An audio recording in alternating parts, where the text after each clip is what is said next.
Today's lesson is on definite integrals. And definite integrals are going to take into consideration a lot of what we've done with indefinite integrals, except we're going to see this time how the constant is not going to be needed in solving it.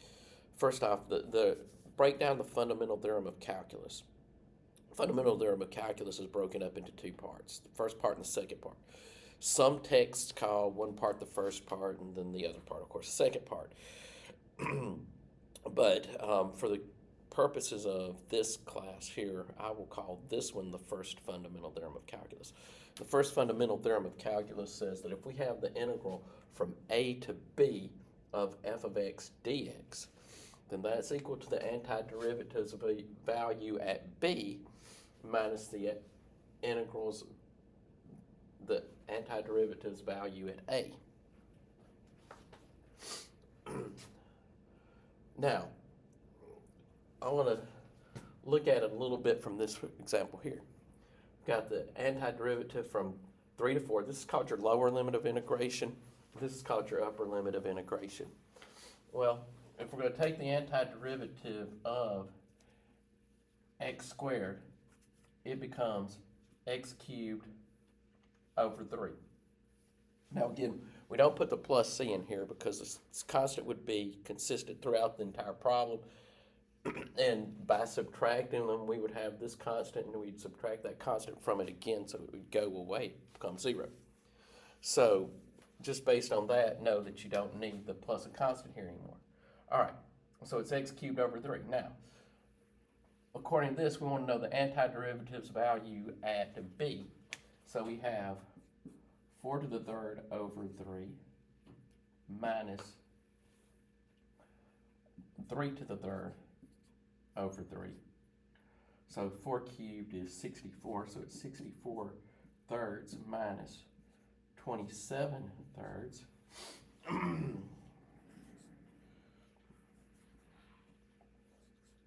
we get 37 thirds as our solution here. Now, there are a couple of other properties of antiderivatives. First property is that if you ever have an antiderivative from a to a of an antiderivative, it's 0. So this could be, like if this had been from 3 to 3 of x squared, you wouldn't have to do anything. You'd just go ahead and say that the answer was 0.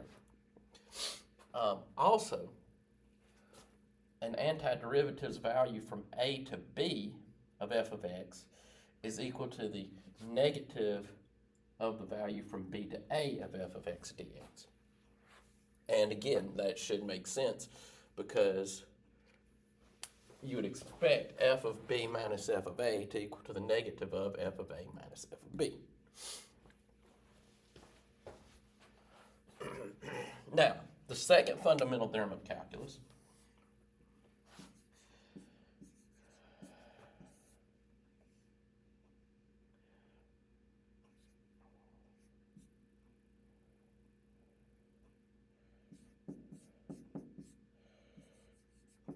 is saying that we're going to take the derivative with respect to x of some function f of t dt. Well, that is simply going to equal to f of x. And the whole reason is we're taking the derivative of the antiderivative. Well, what would you expect if you took the derivative of the antiderivative? You would expect the original function itself. Now, this is, chain rule would also be involved here. If this had been x squared, it would have been f of x squared and then times 2x and so forth. But that is the second fundamental theorem of calculus. So a little bit of context. Let's say we had d dx of, I'm going to say from 3 to x squared of t squared minus 2 dt. Well, that would be x squared squared minus 2, and then times the derivative of x squared, which would be times 2x. Other example dealing with the second fundamental theorem of calculus is if you had d dx of negative 2x to 4.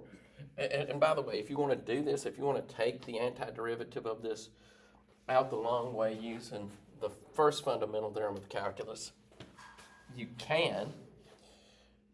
You would just see that whatever the constant is, whenever you plug that value in, you'd be subtracting from itself later on. That's the reason this lower limit of integration has no bearing on the solution to the problem. And let's just go with the tangent of t. Well, that would just equal to the tangent of negative 2x times negative 2.